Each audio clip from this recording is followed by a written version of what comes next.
Նպատակը եղել է ստեղծել այնպիսի նյութեր եւ այդ նյութերը հենց այնպես ուղղակի ընտրված նյութեր չեն եղել, դրանք վերցրած են եղել հիմնականում գիտական բոլոր աղբյուրներից, շատ լուրջ աղբյուրներից, անցել են բազմաթիվ հետազոտություններ, արվել է ամեն ինչ, որպեսզի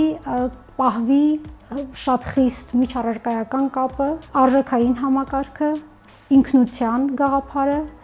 ու կարծում եմ, որ այս դասագիրքը հենց նպատակը եղել է այն, որ աշակերտը շատ մեծ սիրով եւ հաճույքով աշխատի դրանով։ Բացի արդիական թեմաներից, այն նաեւ շատ խորը գիտելիքներ է տալիս պատմությունից,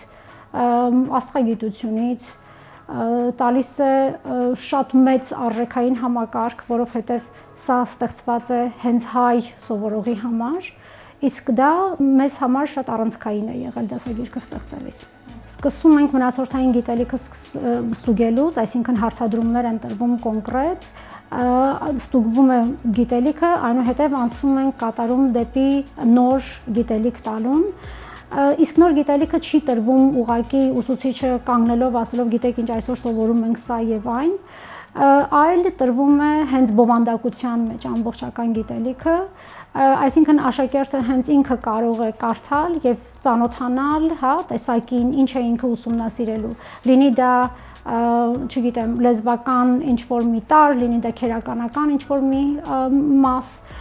ցանկացածը տրված է բովանդակության մեջ, այսինքն դա ստիպում է եւ խթանում է, որ աշակերտը ինքնուրույն կարողանա շատ լավ սովորել եւ շատ լավ կողմնորոշվել ինչ է իրենից ներկայացնում, որովհետեւ ինքը առանձնացված չի լեզվական տեքստից։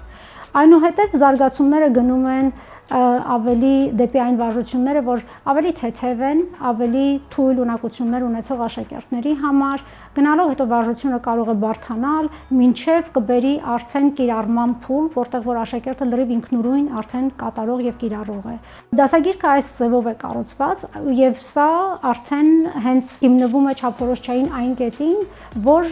հիմնական գլխավոր գաղափարը հաղորդակցումն է։ Իդեպ հաղորդակցության մեջ կրկին նշված է, որ անպայման հաղորդակցվեք, ասենք ինչ-որ մի կոնկրետ գաղափարի մասին, օգտագործելով հետևյալ քերականական նյութը, որը որ դուք արդեն ուսումնասիրել եք։ Նաև ունենք մի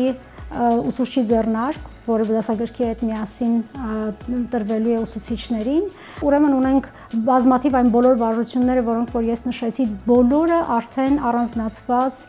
բացված, բացատրված,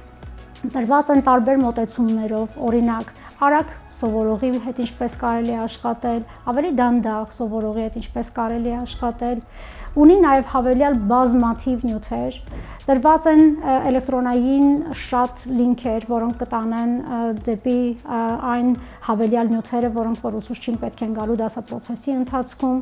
կան դասապլաններ, դասապլաններում դրված են ամենայն մանրակրկիտ ձևով բոլոր քայլերը, ինչպես ուսուցիչը պետք է դասապրոցեսը կազմակերպի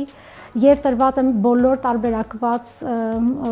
ձևերով դասապրոցեսը կազմակերպելու հմտություններն ու գործիքները։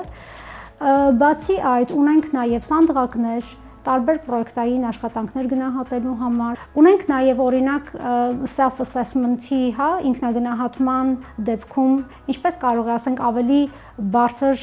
առաջադիմությամբ աշակերտը իրեն գնահատել ըստ այդ սանդղակի, իսկ ավելի թույլ առաջադիմությամբ աշակերտը կամ ավելի դանդաղ սովորող աշակերտը ինչպես կարող է իրեն գնահատել, այսինքն նույնիսկ ինքնագնահատման սանդղակների տարբերակված տարբերակներ են տրված ուսուցչի ձեռնարկում։ Ինչու ընտրել մեր դասագիրքը, KOAF-ի դասագիրքը, որովհետև ուսուցչի համար հասանելի է, ուսուցչին ուղղորդող, աշակերտի համար հասանելի է, ինքնուրույն սովորելու համար, նյութերը արդիական են, դասագիրքը գեղեցիկ կազմությամբ է, բաժինները գունավոր, հաճելի, գրավիչ, համապատասխանեցված են գրեթե բոլոր միջազգային դասագրքերին։